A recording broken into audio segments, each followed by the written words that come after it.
তেল পানি দেওয়ার জায়গায় পাওয়া যাবে না। দেখি একটু তাড়াতাড়ি যাই, জায়গা পাওয়া যায় কিনা। আসসালামু আলাইকুম। আরে শালিনী যে, কি ব্যাপার, কেমন আছো? আলাইকুম সালাম। বাবার কি পাই কোনো রকম নাম হয়ে বেঁচে আছি। তুমি কেমন আছো তাই বলো। আলহামদুলিল্লাহ, আল্লাহর রহমতে আমি অনেক ভালো আছি। আচ্ছা শালিনী, আমি তোমাকে সালাম দিলাম, তুমি হাত উঁচু করে মাথা নিচু করে অমুসলিমদের মতো করে বললে আলাইকুম সালাম। ওরকম বলতে নেই, বলতে হবে ওয়ালাইকুম আসসালাম ওয়া রাহমাতুল্লাহি ওয়া বারাকাতুহু। আরে রাখো তোমার নাসিয়া, রাস্তাঘাটে অটোমাস্টারি করতে হবে না। আমি এখন খুব ব্যস্ত আছি, কিছু বলার থাকলে বলে ফেলো। হ্যাঁ অবশ্যই, কিছু বলবার জন্যই দাঁড়িয়েছি। আচ্ছা শালিনী, তুমি এত রোদ্রের মধ্যে হাতে ব্যাগ নিয়ে মুখে মেকআপ করে কোথায় চললে? হ্যাঁ আরে আনিশা, কেন তুমি জানো না আজ শুক্রবার, তাই হারোয়া পীরের রওজায় যাচ্ছি তেল পানি নিয়ে। হায় আফসোস, জুম্মার দিনে সব পুরুষেরা যে নামাজ পড়তে, তুমি একই সময় যাচ্ছ হারোয়া পীরের রওজায় তেল পানি নিয়ে। কেন, তোমার কি হয়েছে? আর বলো না আনিশা, কত রোগ নিয়ে ভুগছি, কত ডাক্তার কবিরাজ বৈদ্য হেকিম করলাম, কিছুতে কিছু হচ্ছে না। তাই পাড়ার কিছু বয়স্ক মহিলারা বললো হারোয়া পীর আব্বাস আলীর মাজারে যা, সেখানকার সাত শুক্রবারে তেল পানি ব্যবহার কর, দেখবি সব ঠিক হয়ে যাবে। তা আমি এই 5 শুক্রবার যাচ্ছি, এখনো 2 শুক্রবার যাবো। আচ্ছা শালিনী, তুমি ওখানে গিয়ে কি করো? কেন, সবাই যা করে, ধূপবাতি মোমবাতি গোলাপ পানি ফুল বাতাসে দিয়ে বললাম, বাবা পীর সাহেব, আমার রোগ নিয়ে তোমার কাছে এসেছি, তুমি যদি আমার রোগ ভালো করে দাও, তোমার নামে জোড়া খাসি জবাই করে গরিব এতিম মিসকিনদেরকে খাওয়াবো। নাউযুবিল্লাহ, তুমি এসব একদম একদম কি বলছো? আব্দুল বাগদুম বলছি মানে? হ্যাঁ, তুমি বললে বাবার কৃপায় আমরা বেঁচে আছি, বাবা তুমি রোগ ভালো করে দাও। যা পারলাম তাই বললাম, তাতে তুমি নাউজুবিল্লাহ বলা যাই বলো। আর এটাই তুমি ভুল করছো বোন শালিনী। 100 ভাগের মধ্যে 100 ভাগ সত্য, রোগ ভালো করবার মালিক মহান রব্বুল আলামিন, পীর বা অন্য কেউ নয়। এই জন্যই তো আমি বরকাতারি মেয়েদেরকে একদম পছন্দ করি না। তুমি আমার পীর বাবাকে অপমান করছো।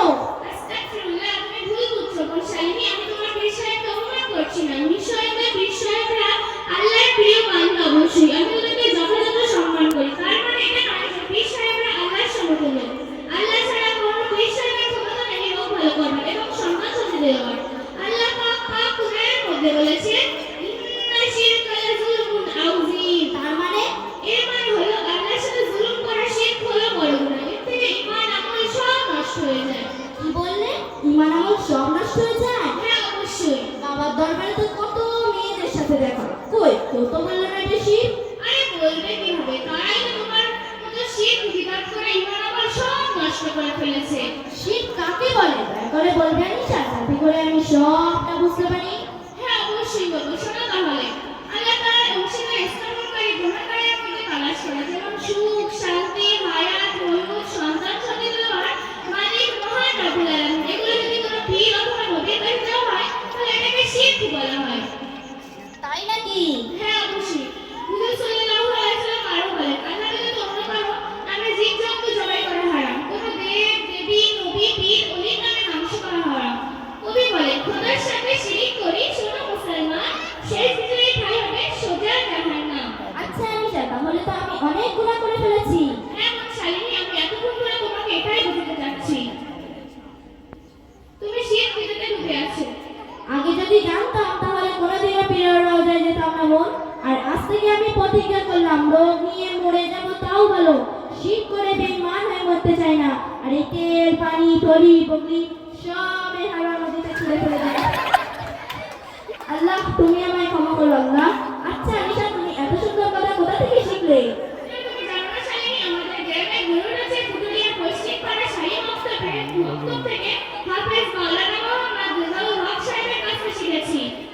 আচ্ছা আনিশা, আমি তো অনেক গুনাহ করে ফেলেছি, এখন আমার উপায়? তোমার উপায় একমাত্র তাওবা করতে হবে বোন শালিনী। তাহলে সেটা আমাকে একটু শিখিয়ে দেবে?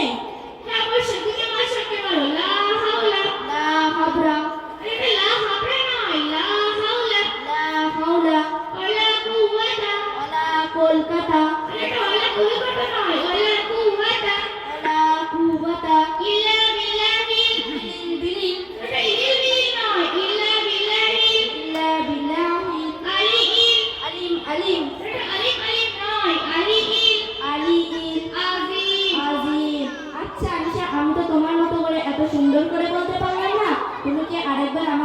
শিখিয়ে দেবে? হ্যাঁ অবশ্যই, তুমি আমার সঙ্গে আবার বলো, লা হাওলা লা হাওলা ওয়ালা কুওয়াতা ওয়ালা কুওয়াতা ইল্লা বিল্লাহি ইল্লা বিল্লাহি আলিয়্যিল আলিয়্যিল আযীম। আযীম। আচ্ছা নিশা, তুমি আমাকে আল্লাহর পথ দেখালে, এর জন্য অনেক অনেক ধন্যবাদ। আচ্ছা নিশা, তুমি যেখানে পড়ো সেখানে আমার ভর্তি নেবে কি? হ্যাঁ অবশ্যই, তুমি কালই আমার সঙ্গে আমাদের মাকতব যাবে, আমি আমাদের হুজুরের সঙ্গে সাক্ষাৎ করিয়ে দেবো এবং ভর্তি করিয়ে দেবো। আচ্ছা নিশা, চলো আমরা আসি। আসসালামু আলাইকুম।